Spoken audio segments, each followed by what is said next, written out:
برہمن آباد محمد بن قاسم کی فتوحات کا ایک اور سنگ میل تھا۔ مجاہدین نے قلعے پر اسلامی پرچم چڑھا کر برہمن آباد کو اسلام کا ایک اور روشنی کا مینار بنا دیا۔ برہمن آباد کا قلعہ جو ایک قلعہ بند شہر تھا، تکبیر اور رسالت صلی اللہ علیہ وآلہ وسلم کے نعروں سے لرز رہا تھا۔ شہر میں بھگدڑ سی برپا ہو گئی تھی۔ شہر کے لوگ اس ڈر سے بھاگنے اور چھپنے کی کوشش کر رہے تھے کہ فاتح فوج ان کے گھروں پر ٹوٹ پڑے گی اور کچھ بھی نہیں چھوڑے گی۔ لوگ اپنی جوان لڑکیوں اور بچوں کو چھپاتے پھر رہے تھے۔ بعض نے اپنی لڑکیوں کو مردانہ لباس پہنا دیے تھے۔ بہت سے لوگ بڑے مندر میں جا چھپے تھے۔ اے لوگوں، مندر میں پناہ لینے والے ہجوم سے بڑے پنڈت نے کہا، مت ڈرو، مت بھاگو، ہم نے تمہارے لیے امن و امان کی ضمانت لے لی ہے۔ مسلمانوں کے لیے شہر کے دروازے ہم نے خود کھلوائے ہیں، تم پر کوئی ہاتھ نہیں اٹھائے گا۔ جاؤ، گھروں کے دروازے کھلے رکھو، تمہاری دہلیزوں پر کسی مسلمان فوجی کا قدم نہیں پڑے گا۔ ادھر شہر میں محمد بن قاسم کا یہ حکم بلند آواز سے مجاہدین تک پہنچایا جا رہا تھا کہ سوائے ان افراد کے جو ابھی تک لڑنے پر آمادہ ہوں، کسی شہری فوجی مرد، عورت اور بچے پر ہاتھ نہ اٹھایا جائے، کسی کے گھر میں جھانکنے سے گریز کیا جائے۔ یہ اعلان عربی اور سندھی زبانوں میں دہرایا جا رہا تھا۔ سندھی زبان میں اس لیے کہ موقع اپنی فوج کے ساتھ محمد بن قاسم کے ساتھ تھا اور محمد بن قاسم کی فوج میں 9 مسلم سندھی بھی تھے جو ابھی عربی زبان نہیں جانتے تھے۔ محمد بن قاسم نے دوسرا حکم یہ دیا تھا کہ کسی فوجی کو نہ بھاگنے دیا جائے۔ اس نے اپنے سالاروں سے کہا تھا کہ ایک جگہ سے بھاگی ہوئی فوج دوسری جگہ جا کر وہاں کی فوج کے ساتھ مل جاتی ہے۔ ابن قاسم شعبان نے مسکراتے ہوئے کہا، میں نے کچھ اور دیکھا ہے اور جو میں دیکھتا ہوں وہ اور کوئی نہیں دیکھ سکتا۔ ایک جگہ سے بھاگی ہوئی فوج دوسری جگہ کی فوج کو اتنا ڈراتی ہے کہ اس کا لڑنے کا جذبہ کمزور پڑ جاتا ہے۔ بھاگنے والوں کو بھاگ جانے دیں اور جنہیں بھاگنے سے روکنا ہے وہ میری نظر میں ہے بلکہ میرے جال میں ہے۔ ایسی ہی بھگدڑ اور افراتفری اس محل میں بھی برپا ہو گئی تھی جس میں راجہ داہر آ کر ٹھہرا کرتا تھا۔ اس کے بیٹے بھی یہاں ٹھہرتے تھے اور کبھی کبھی اس کی کوئی رانی کچھ دنوں کے لیے یہاں آتی تھی۔ محل میں اطلاع پہنچی کہ عرب کی فوج قلعے میں داخل ہو گئی ہے تو کسی نے یقین نہ کیا۔ ہو نہیں سکتا، داہر کے ایک وزیر نے غصے سے کہا، 6 چاند ڈوب چکے ہیں، مسلمانوں کو شہر کی دیواروں کے قریب آنے کی جرات نہیں ہوئی، وہ تھک ہار کر بیٹھ گئے ہیں۔ یہ راجہ داہر کا وہی وزیر تھا جس کا نام سیاکر تھا اور جو برہمن آباد کے محاصرے سے قبل محمد بن قاسم کی اطاعت قبول کر چکا تھا۔ محمد بن قاسم نے پہلے تو اسے اپنے ساتھ رکھا تھا، پھر سیاکر کی درخواست پر اسے برہمن آباد بھجوا دیا تھا۔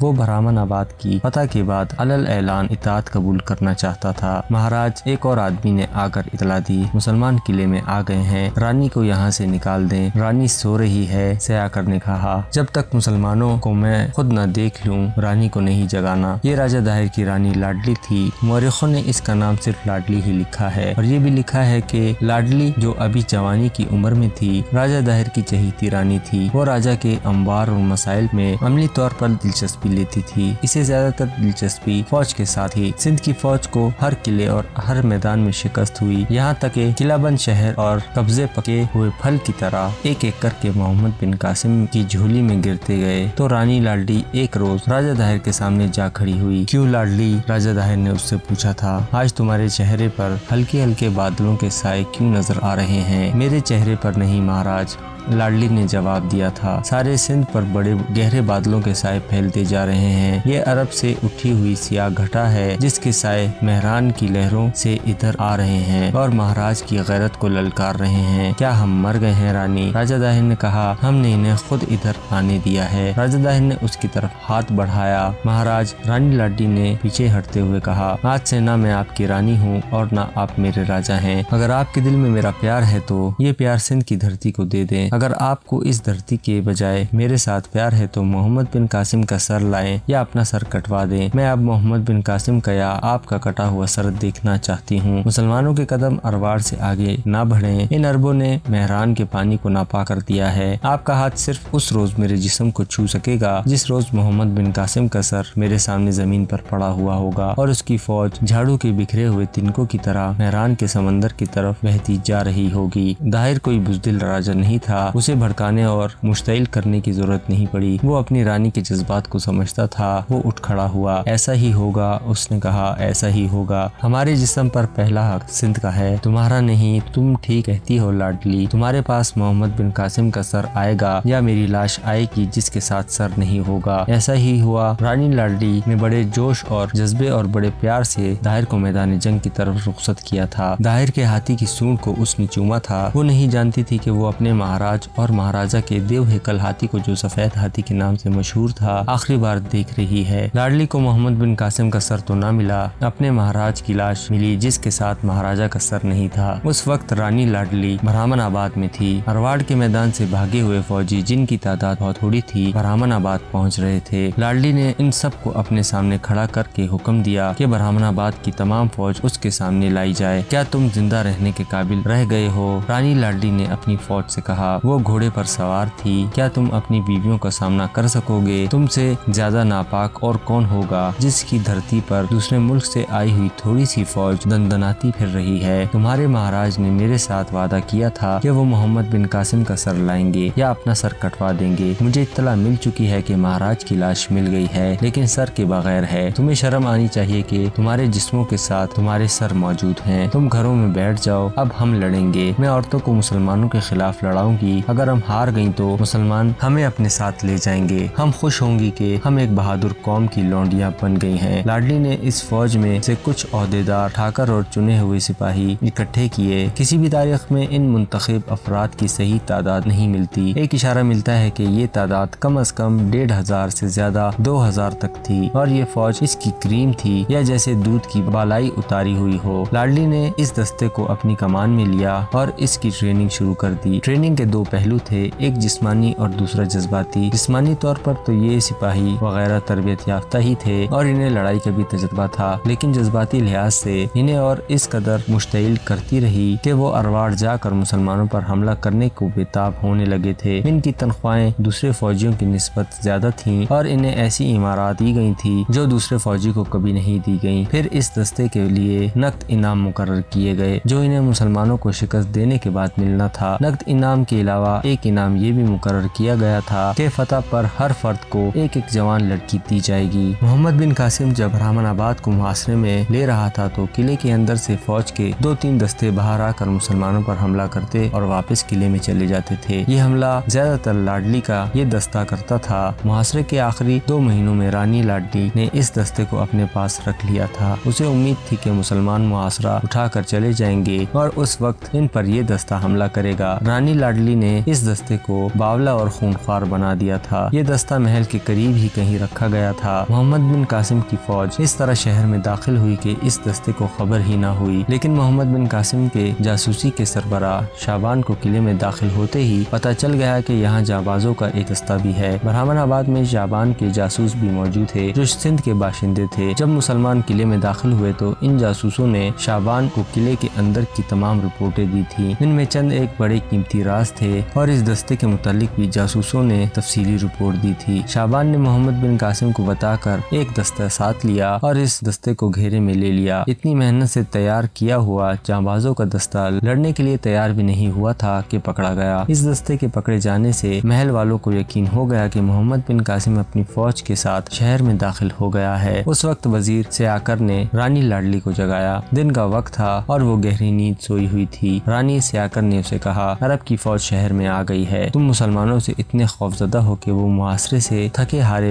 باہر بیٹھے ہیں اور تمہیں شہر کے اندر نظر آ رہے ہیں۔ رانی لاڈلی نے طنزیہ لہجے میں کہا، کیا میں تم جیسے دانشمند سے یہ توقع رکھوں؟ رانی سیاکر نے روبدار لہجے میں کہا، اٹھو اور یہاں سے نکلو، تمہارا حکم مجھ پر چل سکتا ہے، مسلمانوں پر نہیں۔ میرے شیر کہاں ہیں؟ رانی لاڈلی بڑی تیزی سے اٹھی اور بولی، انہیں کہو کہ وقت آ گیا ہے جس کے لیے میں نے تمہارے شیر اب مسلمانوں کی قید میں ہیں۔ سیاکر نے کہا، کیا تم فرار ہونا چاہتی ہو یا اپنے آپ کو مسلمانوں کے حوالے کر دو گی؟ مجھے یہاں سے نکالو۔ رانی لاڈلی نے کہا، میں مردانہ لباس پہن لیتی ہوں۔ اس نے اپنی کنیزوں کو بلا کر کہا، مہاراج طاہر کے کپڑے اور تلوار نکال لو اور مجھے پہناؤ۔ تھوڑے سے وقت میں وہ راجہ طاہر کے لباس میں ملبوس ہو گئی اور باہر کو چل پڑی، لیکن محل کے احاطے سے نکلی بھی نہ تھی کہ 15-16 مسلمان سوار محل کے احاطے میں داخل ہوئے۔ ان کے آگے آگے شعبان تھا۔ اس نے لاڈلی کو روک لیا، میں تمہاری اطاعت قبول کر چکا ہوں۔ رانی رانی لاڈلی نے اپنی آواز میں مردوں جیسا بھاریپن پیدا کرتے ہوئے کہا، میں لڑنے والوں میں سے نہیں۔ اے خاتون، شابان نے مسکراتے ہوئے کہا، اگر بھیڑیا شیر بن سکتا ہے تو تم یقیناً آدمی ہو، لیکن مجھے یہ بھی یقین ہے کہ سندھ اور ہند نے ابھی تک ایسا خوبصورت آدمی پیدا نہیں کیا جس کا چہرہ عورتوں جیسا ہو۔ اپنے ہاتھ سے پگڑی اتار دو اور بتاؤ کہ تم کون ہو۔ اس نے اپنے سواروں سے کہا، محل میں جا کر ہر اس مرد اور عورت، آقا اور غلام کو پکڑ لو جو وہاں موجود ہیں۔ سواروں کے جانے کے بعد شابان نے گھوڑا لاڈلی کے گھوڑے کے قریب کیا اور ہاتھ لمبا کر کے لاڈلی کے سر سے پگڑی اتار دی۔ اس کے لمبے بال اس کے کاندھوں اور پیٹھ تک بکھر گئے۔ تم کوئی معمولی عورت نہیں ہو۔ راجہ دھیر کے ساتھ تمہارا کیا رشتہ ہے؟ میں مہاراج دھیر کی بیوی ہوں، لاڈلی نے کہا۔ رانی لاڈلی، وہ دستہ کہاں ہے جسے تم نے ہمارے مقابلے کے لیے تیار کیا تھا؟ شابان نے پوچھا۔ میں نے سنا ہے کہ اسے تمہارے مقابلے میں آنے کی مہلت ہی نہیں ملی، رانی لاڈلی نے کہا۔ اگر اسے مہلت مل جاتی تو مجھے مردانہ بہروپ نہ دھارنا پڑتا۔ کچھ دیر بعد رانی لاڈلی محمد بن قاسم کے سامنے کھڑی تھی۔ اسے محل میں لے جاؤ، محمد بن قاسم نے کہا۔ اسے اپنے کپڑے پہننے دو اور اسے عزت اور احترام سے وہیں رکھو۔ اسے اس کے محل میں پہنچا دیا گیا اور راجہ دھیر کے وزیر سیاکر کو محمد بن قاسم کے سامنے لے جایا گیا اور اسے بتایا گیا کہ سیاکر راجہ دھیر کا منظور نظر ہے اور دانشمند وزیر ہے۔ محمد بن قاسم نے اسے پہچان لیا کیونکہ وہ پہلے بھی اس سے مل چکا تھا۔ میں صرف یہ پوچھنا چاہتا ہوں کہ ہمارے شہر کے لوگوں کے ساتھ آپ کی فوج کیا سلوک کر رہی ہے؟ سیاکر نے محمد بن قاسم سے پوچھا۔ وہی سلوک تمہارے ساتھ ہو رہا ہے، محمد بن قاسم نے کہا۔ کسی کو جنگی قیدی یا غلام نہیں بنایا جائے گا، تمہاری یہ حیثیت برقرار رہے گی۔ تمہاری رانی کو میں نے اس کے محل میں بھیج دیا ہے۔ تیسرے یا چوتھے دن محمد بن قاسم کو اطلاع ملی کہ کم و بیش 1000 آدمی جن کے سر بھی منڈے ہوئے ہیں اور مونچھیں بھی صاف ہیں اس سے ملنا چاہتے ہیں۔ محمد بن قاسم باہر نکلا۔ ان 1000 آدمیوں کو دیکھا، وہ ہجوم کی صورت میں نہیں بلکہ ایک ترتیب میں کھڑے تھے اور سب کا حلیہ اور لباس ایک جیسا تھا۔ یہ کون لوگ ہیں؟ محمد بن قاسم نے سندھی ترجمان سے کہا۔ ان سے پوچھو یہ یہاں کی فوج کا کوئی خاص دستہ معلوم ہوتی ہیں۔ ترجمان نے ان سے پوچھا۔ ہمارا تعلق کسی فوج کے ساتھ نہیں، ان میں سے ایک نے آگے بڑھ کر کہا۔ ہم برہمن ہیں، ہمارے بہت سے ساتھیوں نے خودکشی کر لی ہے، ہم آپ کو ان کی لاشیں دکھا سکتے ہیں۔ تم لوگوں نے خودکشی کیوں کی؟ محمد بن قاسم نے پوچھا۔ کیا تمہارا مذہب خودکشی کی اجازت دیتا ہے؟ نہیں، ان برہمنوں کے نمائندے نے کہا۔ جنہوں نے خودکشی کی ہے انہوں نے راجہ کے ساتھ اپنی وفاداری کا اظہار کیا ہے، لیکن ہم اس کے وفادار ہیں جس نے ہمیں پیدا کیا اور ہمیں اونچی ذات دی ہے، اور ہم ان لوگوں کے وفادار ہیں جو ہمیں اونچی ذات کا سمجھ کر بڑا اونچا درجہ دیتے ہیں۔ کیا تم لوگ مجھ سے اپنا اونچا درجہ تسلیم کروانے آئے ہو؟ محمد بن قاسم نے پوچھا۔ ہم یہ پوچھنے آئے ہیں کہ ہمارے متعلق یعنی برہمن ذات کے متعلق آپ کا فیصلہ کیا ہوگا؟ ان کے نمائندے نے پوچھا۔ اگر تم لڑنے والوں میں سے نہیں اور لڑنے کا ارادہ بھی نہیں رکھتے تو ہم تمہیں امن و امان میں رکھیں گے، محمد بن قاسم نے کہا، لیکن ہم تمہیں دوسرے انسانوں سے برتر تسلیم نہیں کریں گے۔ ہمارا مذہب امیر کو غریب پر، کبیر کو صغیر پر بالادستی کی اجازت نہیں دیتا۔ میں اس فوج کا سپہ سالار ہوں اور تمہارے ملک کا امیر مقرر کیا گیا ہوں، لیکن میں اپنے اللہ کا ویسا ہی سپاہی ہوں جیسے میری فوج کا ایک ادنا سپاہی ہے۔ مجھے امامت کے فرائض بھی سونپے گئے ہیں۔ یہ فرائض ایسے ہیں جیسے تمہارے سب سے بڑے پنڈت کے ہوتے ہیں، لیکن اللہ کی نگاہ میں میرا درجہ اور میرا ثواب اتنا ہی ہے جتنا میرے پیچھے نماز پڑھنے والوں کا ہے۔ مجھے کسی بھی مقتدی پر ذرا بھی برتری حاصل نہیں۔ ہم تمہیں یہاں کے لوگوں کے برابر رکھیں گے اور انہی جیسے حقوق دیں گے، اور اگر تم کسی اور طریقے سے لوگوں پر اپنی برتری جتاؤ گے تو یہ ایسا جرم ہوگا